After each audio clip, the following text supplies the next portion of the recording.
আমাদের ঋণের ঝুঁকি বাড়ছে। ঋণের ঝুঁকি শুধুমাত্র বৈদেশিক ঋণ না, এটা অভ্যন্তরীণ ঋণ, কারণ সরকার বিদেশ থেকে যে টাকা নেয় তার চেয়ে প্রায় 2 গুণ টাকা নেয় অভ্যন্তরীণ উৎস থেকে।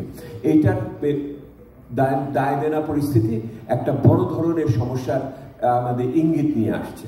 আর তৃতীয় যেটা হচ্ছে, এর ফলশ্রুতিতে আমরা দেখেছি সাম্প্রতিক কালে যে প্রবৃদ্ধির যে ধারা ছিল সেই প্রবৃদ্ধির হারের কিছু শ্লথকরণ হয়েছে, কিছুটা ধীর হয়ে যাচ্ছে।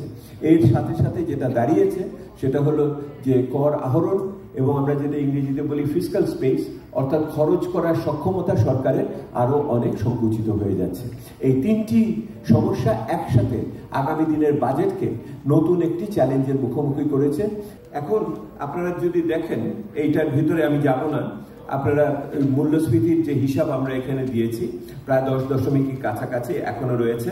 এই যে মূল্যস্ফীতি, এটা অনেক বেশি বিরূপভাবে পিছিয়ে পড়া মানুষের জীবনের ভিতরে যায় এবং তাদের খাদ্য বহির্ভূত ভোগের উপরে পড়ে এবং তাদের সঞ্চয় এবং তাদের বিনিয়োগের ক্ষেত্রে এবং তাদের শিক্ষা স্বাস্থ্যের ক্ষেত্রে ব্যয়ের ক্ষেত্রে বড় ধরনের সমস্যা হচ্ছে। এমনকি আমরা বলেছি যে আমাদের থেকে আসছে যে শিক্ষা স্বাস্থ্যের সাথে সাথে বাল্যবিবাহের প্রবণতাও একই সাথে বেড়ে যাচ্ছে বলে আমরা দেখছি।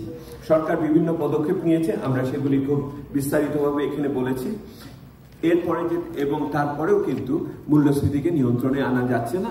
পৃথিবীতে যখন মূল্যস্ফীতির পতন ঘটছে, বাংলাদেশে কিন্তু সেই সুফলটা বাংলাদেশের ক্ষেত্রে দেওয়া যাচ্ছে না। ঝুঁকির ক্ষেত্রে যে ঝুঁকিটা বেড়েছে সেটা হলো আপনার ঋণ পরিশোধের ক্ষেত্রে, এবং এখন যেটার প্রায় সব মিলিয়ে প্রায় 37% জিডিপি 37% এখন আমাদের সরকারের ঋণের পরিমাণ।